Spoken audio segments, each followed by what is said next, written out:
The Prime Show. Pemirsa, tadi dikatakan oleh Bang Rangga bahwa kenaikannya sebenarnya yang ideal, katakanlah begitu ya, ideal 30 jutaan. Karena kenaikannya bukan dari gaji pokok, tapi dari tunjangan. Nah, saya ingin tanya kepada Bang Alfon. Bang Alfon, kalau kenaikannya Presiden mengatakan sampai 280%, ini kan publik menganggap wow besar sekali. Tapi tadi di satu sisi Bang Rangga juga ya belum seberapa gitu. Kalau pandangan Anda seperti apa? Iya, seperti yang dikatakan oleh Mas Rangga tadi, sebenarnya itu suatu realitas ya, yang harus dipertimbangkan oleh negara pada saat ini gitu. Karena kan hakim, jaksa, polisi dan yang lain-lain itu sebenarnya human rights defender sebenarnya. Mereka itu adalah piranti-piranti untuk memperjuangkan keadilan itu sendiri sebenarnya gitu. Di mana hakim salah satu dan saya gitu kan sebagai seorang advokat itu bisa berkontribusi untuk menciptakan peradilan yang adil, peradilan yang berkualitas, peradilan berintegritas. Berintegritas itu berbicara tentang kredibilitas, kan gitu. Nah untuk itu makanya titik yang perlu dilihat itu tidak hanya dalam konteks penggajian, tapi lebih pada bagaimana rekrutmen sebenarnya kalau menurut saya gitu ya. Nah di rekrutmen itu memang harus disasar sebenarnya motif atau visi dari orang yang akan menjadi hakim itu apa sebenarnya? Ya.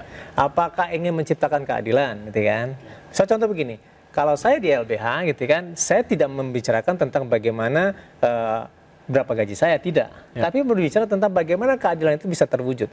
Bagaimana sumbatan-sumbatan keadilan yang dihadapi oleh masyarakat itu bisa diwujudkan. Itu dinamakan asas terhadap keadilan, gitu kan? Nah, oleh sebab itu maka dikaji tentang keinginan dasarnya apa gitu kan. Nah oleh sebab itu makanya dalam konteks ini ya harus dipetakan sebenarnya gitu kan oleh Mahkamah Agung gitu pada saat rekrutmen itu sendiri gitu kan. Terutama tentang psikologinya. Kan ada banyak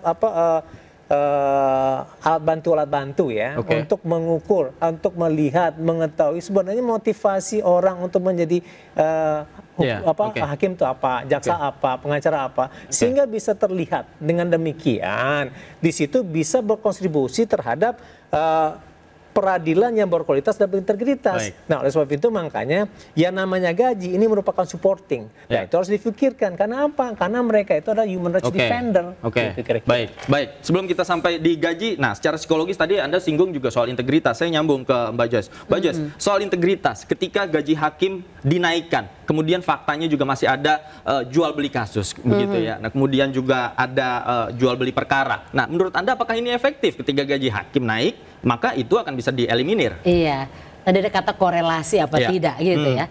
Kalau kita bicara tentang integritas, sederhananya saya sebut itu istilahnya walk the talk. Kita menjalani apa yang sudah kita maksudkan, kita inginkan gitu. Nah bicara soal tadi yang faktor kedua, ini lain lagi. Manusia itu goal hidupnya satu kok Mas Davi, sejahtera. Mau finansial, mau mental, mau sosial, dan berbagai aspek. Nah, jadi persoalan ketika seseorang disebut sejahtera, tidak semata-mata indikatornya hanya bicara soal uang. Gitu. Nah, ini kita ngomongin deh teorinya Maslow misalnya ya. Kebutuhan manusia deh. Gitu ya. Paling dasar itu sandang, pangan, papan. Kan begitu. Ini terpenuhi nih. Ini kalau terpenuhi naik nih ke yang kedua, soal rasa aman. Persoalannya sekarang sandang pangan papannya terpenuhi, masih juga korupsi kok. Berarti bukan itu dong yang dicari. Jangan-jangan kebutuhan terpenuhi, tapi ada aspek lain, keinginan. Nah, needs and wants itu dua hal yang sangat berbeda. Terpenuhi nih gaji, pokok, remunerasi deh, semua satu paket, tapi ada hal lain, keinginan. Karena kecenderungannya kalau itu kebutuhan, kita hitung-hitungan deh. Manusia ini makan, tinggal, transportasi, nggak beda-beda jauh deh Mas. Tapi keinginan itu gapnya jauh. Makanya yang diambil gila-gilaan. Jadi yang perlu dipastikan betul, ada namanya assessment. Untuk memahami sebenarnya ini kebutuhan atau ini keinginan. Gitu. Sehingga bisa diarahkan ke mana gitu. Jangan sampai greedy gitu. Betul. Bicara soal keinginan karena manusia sifat dasarnya memiliki keinginan yang banyak gitu dan kompleks terus-menerus, dan terus-menerus. Nah, saya ke Prof Gayus. Prof Gayus, sebagai mantan Hakim Agung, Anda boleh sharing ketika saat itu bagaimana kemudian salary atau apresiasi yang Anda dapatkan sebagai Hakim Agung ini bisa memenuhi kebutuhan, kemudian bagaimana Anda menjaga integritasnya, Prof. Gayus?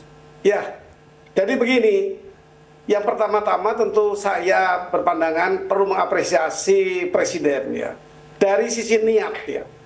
Niat Presiden itu untuk mendapatkan satu prestasi beliau, dan memang ini menjadi prestasi dengan cara menaikkan fixed salary sebenarnya. Ini kalau kita bilang gaji itu harus kita terjemahkan dalam bahasa ilmu keuangan ini. Maka saya itu menggunakan teori yang harus dipahami itu adalah saya menggunakan Adam Smith. Adam Smith itu mengatakan untuk mengukur kekuatan negara itu lihat gaji karyawannya. Apabila tidak stabil, maka memang ekonomi itu tidak kuat negara itu, atau di situ disebut akan banyak pengangguran. Itu istilah Adam Smith, cara teori ekonomi. Beliau mengatakan apa sih itu gaji?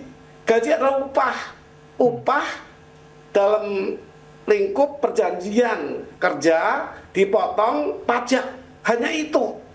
Tetapi kalau yang diartikan tadi baik oleh Pak Rangga, kemudian ada Mas Alfon, itu take home pay sebenarnya diharapkan. Take home pay adalah gaji yang fix tadi ditambah tunjangan-tunjangan, ya, ditambah dengan berbagai berbagai tunjangan yang berkaitan, dan itu merupakan nomenklatur untuk mendapatkan istilah gaji. Karena nomenklatur gaji di sebuah tempat pun berbeda. Hakim Agung, Hakim Tinggi, dan Hakim PN itu bisa berbeda-beda kalau kita menggunakan pandangan tunjangan, ya. Tunjangan itu allowance. Kalau ini bukan allowance, tunjangan, maka bisa beda.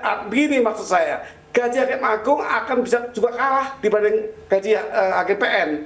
Saya ke ini deh, kembali ke Mbak Joyce. Mbak Joyce, artinya ketika tunjangan, katakanlah begitu, hakim naik, tidak serta-merta menurunkan potensi jual beli kasus. Ini tidak sifatnya itu sebab akibat gitu ya, bentuknya ya. Karena manusia itu kompleks. Tadi Pak Alfa bicara soal motif, Mas. Motif manusia itu tidak bisa diukur 100% loh. Dari awal rekrutmen bisa diketahui motifnya. Dalam perkembangan banyak situasi hidup yang terjadi. Tekanan, ancaman yang tanda kutip bisa memengaruhi motif seseorang.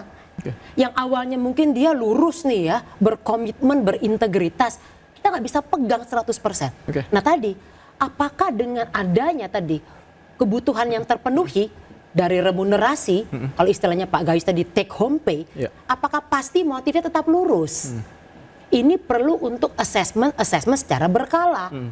Barangkali kita mesti mengetahui apakah ada tuntutan secara emosional, secara sosial yang akhirnya memengaruhi pola pikirnya, keyakinan, kinerja, dan sebagainya. Kalau dari pengalaman Anda ketika menangani mungkin lebih dekat begitu ya dengan koruptor-koruptor begitu, apa sebenarnya yang menjadi keinginan atau latar belakang motif yang membuat mereka melakukan itu? Uang. Semua orang ingin sesuatunya instan. Gak ada yang pengen sulit, Mas. Dengan diberikan peluang untuk memudahkan semua hal dengan cara yang gampang, cepat, orang akan tergiur. Siapapun sebenarnya.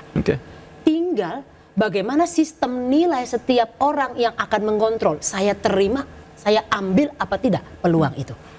Nah, jadi integritas itu bukan bicara soal perilaku, tapi sistem nilai.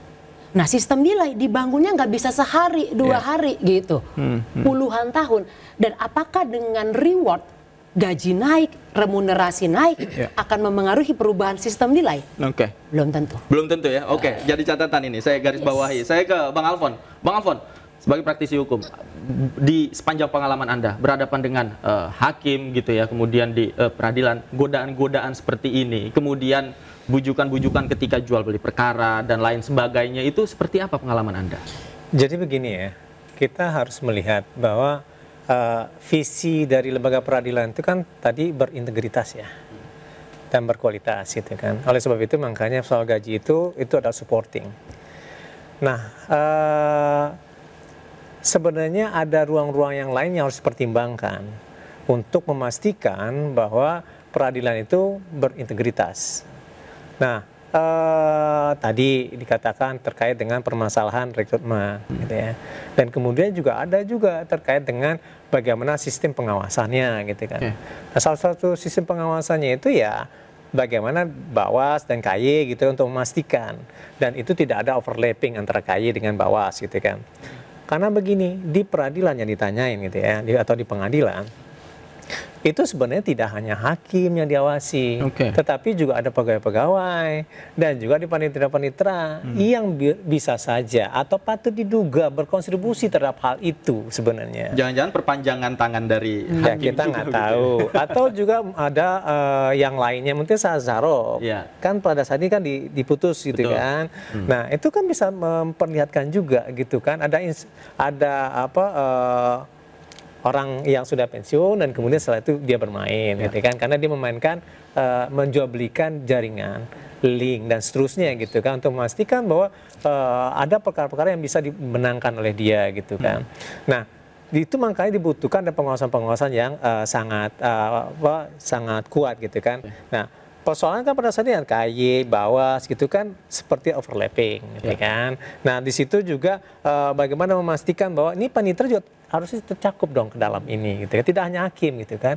Karena banyak kok hakim yang baik, gitu kan. Tapi ini bisa aja dipengaruhi yang lain-lainnya, gitu kan. Ya, kita melihat itu secara komprehensif dan utuh, sehingga nantinya, gitu ya, peradilan itu memang terlihat berintegritas, gitu. Jadi di sini tidak hanya persoalan apa namanya hakimnya saja, gitu kan. Hakim itu hanyalah wajah. Wajah, gitu kan. Sebenarnya di sekelilingnya itu banyak, gitu kan. Ada paniteranya, ada pegawainya, ada sistem di pengadilan itu, dan kemudian juga ada bagaimana dia direkrut dulu, bagaimana motifnya, dan kemudian itu bisa memberikan suatu gambaran lembaga peradilan di Indonesia begini. Itu juga membuat yang namanya pengacara, gitu kan, untuk bisa berkontestasi dengan jaksa atau dengan pengacara yang lain itu dengan ilmu, dengan kepala, bukan dengan uang. Kan gitu kan? Bukan memanfaatkan link-link yang ada mungkin, gitu kan, seperti yang terjadi pada Zarov, gitu kan, gitu ya. Yang lain-lain, gitu kan. Nah, ini kan sebenarnya merupakan suatu realitas yang harus kita petik hikmahnya sebenarnya. Dari situ, oh ternyata ini loh persoalannya, gitu kan. Oleh sebab itu makanya responnya ke depan ini. Nah, oleh sebab itu makanya kalau menurut saya blueprint ya Mahkamah Agung ini masih relevan. Nah, oleh sebab itu masih relevan walaupun angka-angkanya tidak relevan, gitu kan. Karena itu maka saya katakan yang namanya untuk struktur gaji itu akan berbeda-beda. Saya sepakat dikatakan oleh Prof. Gayus. Karena bisa jadi ya, hakim di pengadilan negeri itu kalau misalnya terjauh, gitu kan, itu tantangan cukup besar, gitu, apalagi di situ ada perperangan, gitu kan, ada yang macam-macam, ya itu cukup besar. Itu harus diletakkan gaji pokok maupun tunjangan dan macam-macam. Gaji hanya salah satu faktor ya, tapi ada sebenarnya secara komprehensif, secara general kita bisa lihat ada sebuah sistem begitu yang melibatkan banyak pihak tadi seperti Anda katakan. Kita ulas selengkapnya usai jeda. Pemirsa, The Prime Show masih akan kembali, tetaplah bersama kami.